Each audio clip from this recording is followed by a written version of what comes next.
கரைவேட்டி நேயர்களுக்கு வணக்கம். திரு விஜய் அவர்கள் தமிழக வெற்றிக் கழகம் அப்படிங்கிற ஒரு பெயரில் கட்சியை தொடங்கி ஒரு 2 வருஷமாக நடத்திக்கிட்டு வர்றார். அவர் 2024ஆம் ஆண்டு இந்த கட்சியை தொடங்கினார். அவர் கட்சி தொடங்கினதுமே ஒரு நாடாளுமன்ற தேர்தல் அறிவிக்கப்பட்டுச்சு. ஆனால் தமிழக வெற்றிக் கழகத்தோட நோக்கமே 2026ஆம் ஆண்டு நடைபெறப்போகிற சட்டமன்ற தேர்தலில் ஜெயிக்கிறது தான். அதனால் நாங்கள் நாடாளுமன்ற தேர்தலை புறக்கணிக்கிறோம் அப்படின்னு சொல்லிட்டு அந்த தேர்தலை புறக்கணிச்சிட்டாங்க.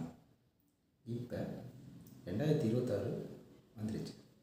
2026ஆம் ஆண்டுக்கான சட்டமன்ற தேர்தலும் கூடிய சீக்கிரம் வரப்போகுது. இந்த சூழ்நிலையில்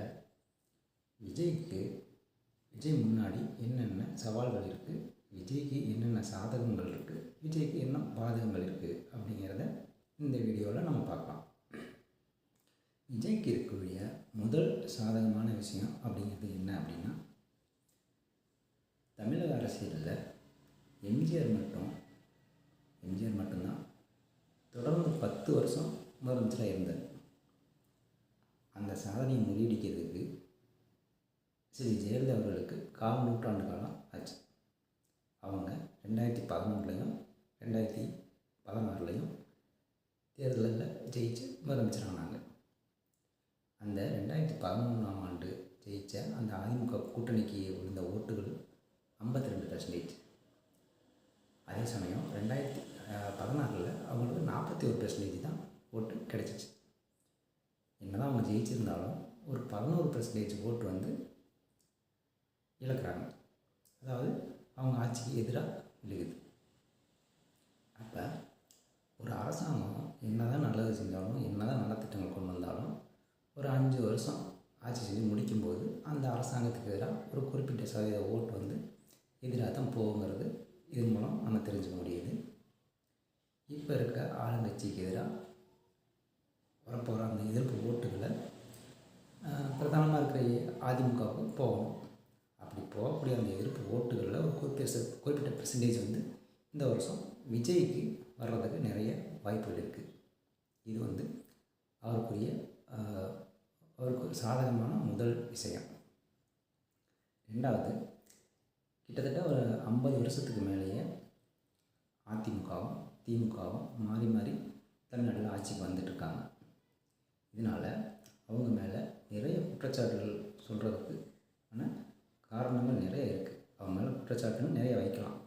ஆனால் விஜய் அவர்கள் புதுசாக கட்சி ஆரம்பித்து எலெக்ஷனை சந்திக்கிறதுனால அவர் மேலே பெருசாக எந்த குற்றச்சாட்டும் வைக்க முடியாது. இது அவருக்கு இருக்கக்கூடிய ஒரு 2வது சாதகமான விஷயம். 3வது, அவருக்கு இருக்கிற பெரிய சாதகமான விஷயம், பெரிய பலம் அப்படிங்கிறது என்னென்னா, அவரோட ரசிகர்கள். கரூரில் நடந்த பெரிய துயர சம்பவத்துக்கு அப்புறமும் விஜயோட ரசிகர்கள் அவர் எந்த இடத்துலையும் அவரை விட்டு கொடுக்கல. அவருக்கு பின்னாடி நாங்கள் எப்பயுமே ஆதரவாக இருப்போம் அப்படிங்கிறத அந்த கரூர் சம்பவத்துக்கு அப்புறம் நடந்த அவரோட கட்சி கூட்டங்களில் நம்ம பார்க்க முடியும். அதே அளவுக்கு கூட்டம் வந்துக்கிட்டு தான் இருக்குது. அவருக்கு இருக்க அந்த ஆதரவு இருக்க தான் செய்யுது. அவர் பெருசாக அவர் பத்திரிகையாளர் சந்திப்பே இது வரைக்கும் நடத்தலைன்னா கூட பரவாயில்ல, நாங்கள் எங்கள் தலைவருக்கு சப்போர்ட்டாக இருக்கோம், நாங்கள் அவருக்கு ஓட்டு போடுவோம் அப்படிங்கிறதுல தீர்க்கமாக இருக்காங்க. இது அவருக்கு இருக்கக்கூடிய ஒரு பெரிய பலம். சரி, பாதகமான விஷயங்கள் என்ன அப்படிங்கிறத பார்த்தோம்னா, சினிமா துறையிலிருந்து, அதாவது சினிமாவில் நடிச்சுட்டு இருந்து அப்படியே அரசியலுக்கு ஜெயித்தவங்களில் முதல் இருக்கிறது நம்ம எம்ஜிஆர், அப்புறம் நம்ம ஜெயலலிதா மேடம். அவங்க தான். இதுலேயுமே எம்ஜிஆர் அவர்கள் நடிச்சுட்டு இருந்து அப்படியே ஒரு கட்சியை ஆரம்பித்து அவர் சிஎம் ஆயிடல. அவர் நீண்ட காலமாக திமுக கட்சி பணிகளில் இருந்து அறிஞர் அண்ணா அவர்களிடம் அரசியல் அரிச்சுவடியை கற்றுக்கிட்டு, அதுக்கப்புறம் திமுகவில் ஒரு பொறுப்புலையும் இருந்து, அப்புறம் சில கருத்து வேறுபாடுகளால் அந்த கட்சியிலேருந்து விலகி, அப்புறம் அதிமுகன்னு ஒரு கட்சி ஆரம்பித்து அதுக்கப்புறம் தான் முதலமைச்சர். அவரும் சினிமாவிலேருந்து அப்படியே ஒரு கட்சி ஆரம்பித்து அப்படியே ஒரு எலெக்ஷனை சந்தித்து சிஎம் ஆகும். ஜெயலலிதா அவர்களும் அதே மாதிரி தான் அதிமுகவில் நீண்ட காலம் இருந்துட்டு எம்ஜிஆர் அவர்கள் மறைவுக்கு பின்னாடி முதலமைச்சர் ஆகிறாங்க. அப்போ இவங்க 2 பேருமே சினிமாவிலேருந்து வந்து ஜெயிச்சிருந்தாலும் வந்து கட்சி ஆரம்பித்து உடனே சிஎம் ஆயிடல. அவங்க வந்து கட்சி பணியில் நீண்ட நாள் காலம் இருந்துட்டு தான் சிஎம் ஆயிருக்காங்க. 2வது எம்ஜிஆருக்கு இணையான புகழும் பலமும் இருந்த ஒரு நடிகர்னால் நம்ம சிவாஜி கணேசன். அவர் வந்து முதல்ல திமுக இருக்கார், அப்புறம் காங்கிரஸுக்கு போகிறாங்க. காங்கிரஸில் சில கருத்து வேறுபாடுகள்னால 1988 தமிழக முன்னேற்ற முன்னணி அப்படிங்கிற ஒரு கட்சியை ஆரம்பித்து 1989 அதிமுகவில் ஜானகி அணியோட ஒரு கூட்டணியை வச்சு தேர்தலை சந்தித்து அதில் தோல்வியை தான் சந்திக்கிறாங்க. சிவாஜி கணேசன் அவர்களே தஞ்சை திருவையாறு சட்டமன்ற தொகுதியில் திமுக வேட்பாளர் துரை சந்திரசேகரனுக்கு எதிராக நின்று தோல்வியை தான் தழுவுறார். அதுக்கப்புறம் திரு விஜயகாந்த் அவர்கள் தேமுதிக அப்படிங்கிற ஒரு கட்சியை ஆரம்பித்து அரசியலுக்கு வர்றாரு. அவருமே வந்து ஒரு அதிமுக அப்படிங்கிற ஒரு பெரிய கட்சியோட கூட்டணி வச்சு தான் எதிர்கட்சி தலைவர் அப்படிங்கிற ஒரு அந்தஸ்தை பெறுறார். முதலமைச்சர் அளவுக்குலாம் அவர் தனியாகவோ கூட்டணி சேர்ந்து ஒரு வெற்றியை பெறலை. அப்புறம் நம்ம கமலஹாசன் அவர் வந்து 2018 மக்கள் நீதி மையம் அப்படின்னு ஒரு கட்சியை ஆரம்பிக்கிறாரு.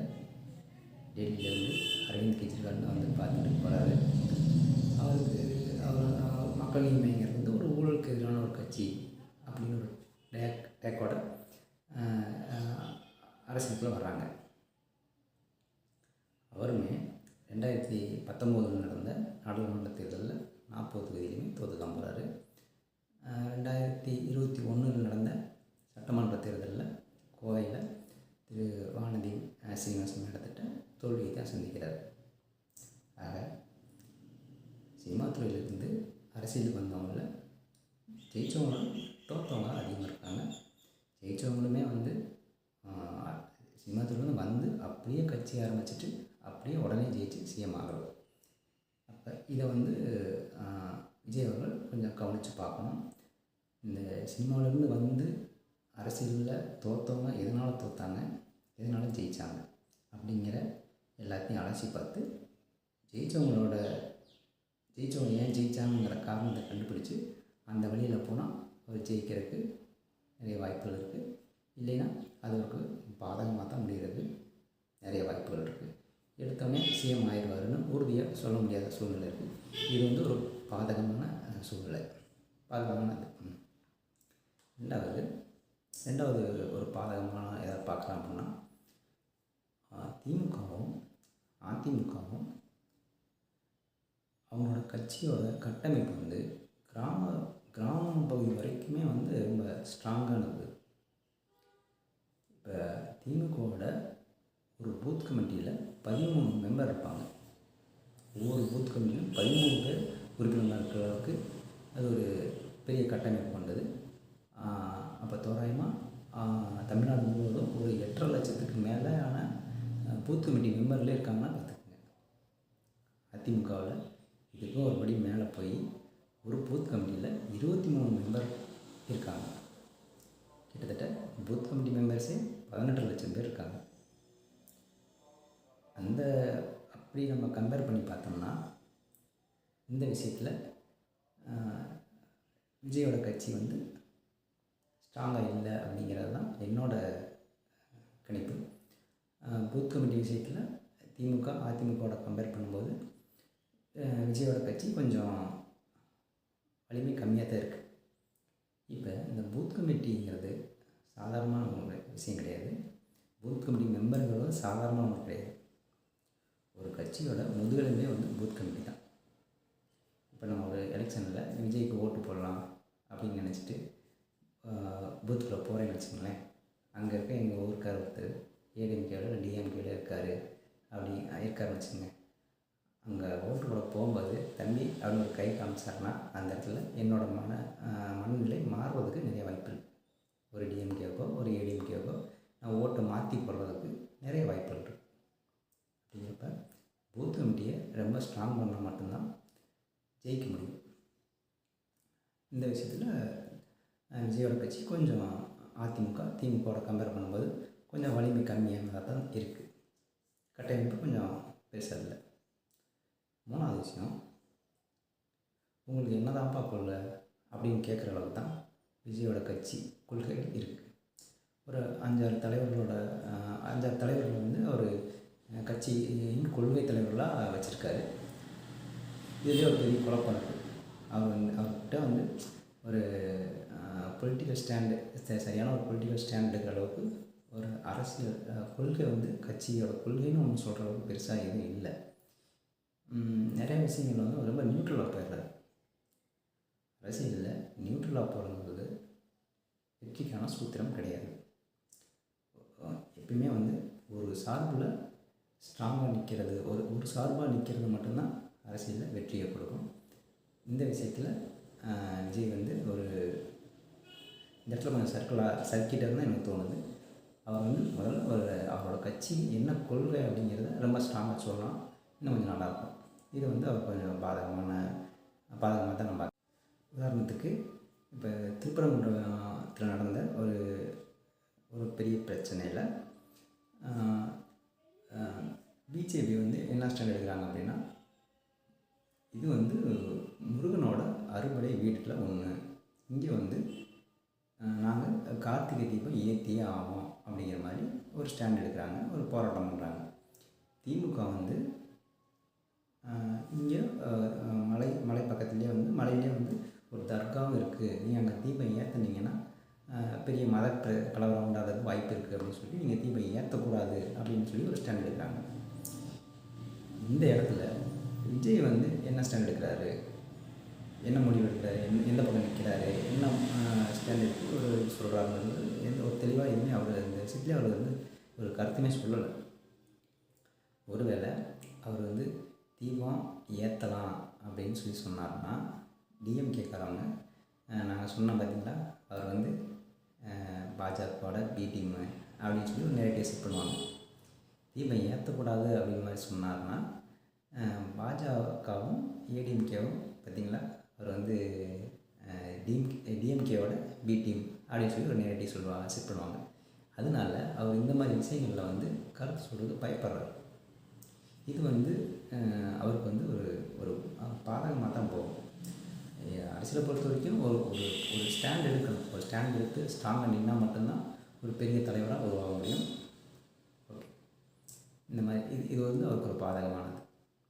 இப்போ விஜய் வந்து ஒரு 4-5 பேர் சேர்ந்து மக்கள் நல கூட்டணின்னு ஒன்று ஆரம்பித்து ஒரு எலெக்ஷனில் ஒரு பெரிய வேலையை பார்த்துட்டு போனாங்க. அதே மாதிரி விஜயும் ஒரு ஆளாக அந்த மக்கள் நல கூட்டணியோட வேலையை பார்த்துருவாரா, இல்லை ஜெயிச்சு சிஎம் ஆயிடுவாரா அப்படிங்கிறது ஜனநாயகத்தோட எஜமானங்கள் மக்களோட கையில் தான் இருக்குது. அவங்க தான் முடிவு பண்ணணும். 2வது, நாளைய தீர்ப்பு அப்படிங்கிற ஒரு படத்துலேருந்து அவரோட திரை வாழ்க்கையை ஆரம்பித்தோட விஜயோட சினிமா வாழ்க்கையோட நாளைய தீர்ப்பு மக்கள் கையில் தான் இருக்குது. அவர் அரசியலில் கழுகா உயர பரப்பாரா, இல்லை காகமாக தாழ்வாத்தான் பரப்பாரா அப்படிங்கிறது கூடிய சீக்கிரம் தெரிஞ்சிடும். அவர் கழுகா இல்லை காகமா அப்படிங்கிறத நீங்கள் கமெண்ட்டில் சொல்லுங்கள். இந்த வீடியோ உங்களுக்கு பிடிச்சிருந்தா இந்த சேனலை சப்ஸ்கிரைப் பண்ணுங்கள். நன்றி.